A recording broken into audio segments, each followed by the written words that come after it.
हम कहना चाहते हैं जिन्हें पाकिस्तान प्यारा है वे पाकिस्तान में जाएं, जिन्हें पाकिस्तान अच्छा लगता है वो पाकिस्तान चले जाएं। हम उसको रोकेंगे नहीं, अगर वो चाहेगा तो उसको जाने का किराया भी मुहैया करा देंगे। एक झटके में सब काम ठीक हो जाएगा। नमस्कार, आप देख रहे हैं वीके न्यूज और मैं युधिष्ठिर उपाध्याय।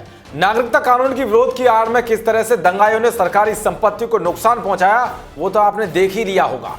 लेकिन इस बीच उत्तर प्रदेश में कुछ पाक परस्ती लोगों ने पाकिस्तान जिंदाबाद के नारे भी लगाए। जब ऐसे लोगों पर योगी की पुलिस ने एक्शन लेना शुरू किया तो कुछ विपक्षी पार्टी के नेता अपनी सियासत को चमकाने के लिए धार्मिक रंग देने लगे और संविधान का हवाला देते हुए अभिव्यक्ति की आजादी को खतरे में बताने लगे। मगर देश को धर्म के नाम पर बांटने वाले नेताओं से पूछना चाहिए कि क्या दुश्मन देश के नारे लगाने वाले इन लोगों पर एक्शन न लेकर महापुरुषों की धरती कहे जाने वाले उत्तर प्रदेश को भी जम्मू कश्मीर की तरह ही पाक परस्ती जिहादी दुकानों के लिए खुला छोड़ देना चाहिए, जिन पर अब मोदी सरकार ने ताला लगा दिया है।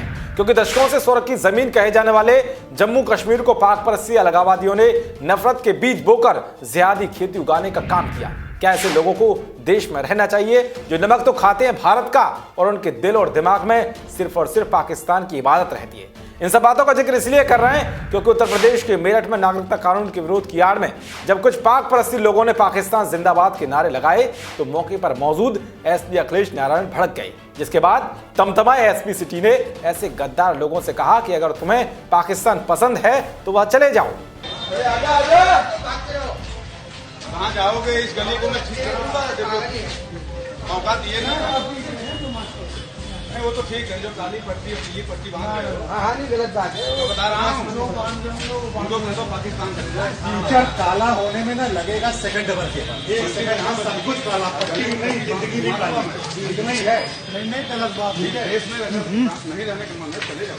नहीं सही बात है, आओगे यहाँ जाओगे कहीं और बताओ थानों को गलत बात है। नहीं फोटो ले लिया बताऊंगा, इनको बता देना भाई गली को मैं ठीक कर।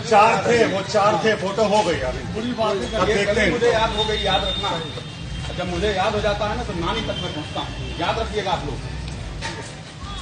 गली में खला कुछ हो गया तुम लोग भी कीमत चुकाओगे। एसपी के इस बयान के बाद तो विपक्षी पार्टी के नेताओं ने अपनी राजनीति चमकाने की पूरी कोशिश शुरू कर दी। जहां इस मुद्दे को धार्मिक एंगल देते हुए बहुजन समाजवादी पार्टी की मुखिया मायावती ने जांच के बाद एसपी की बर्खास्तगी की मांग की तो वहीं कांग्रेस की महासचिव प्रियंका गांधी को इस बहाने बीजेपी पर हमला करने का मौका मिल गया। उन्होंने इसे सांप्रदायिकता का रंग दे दिया।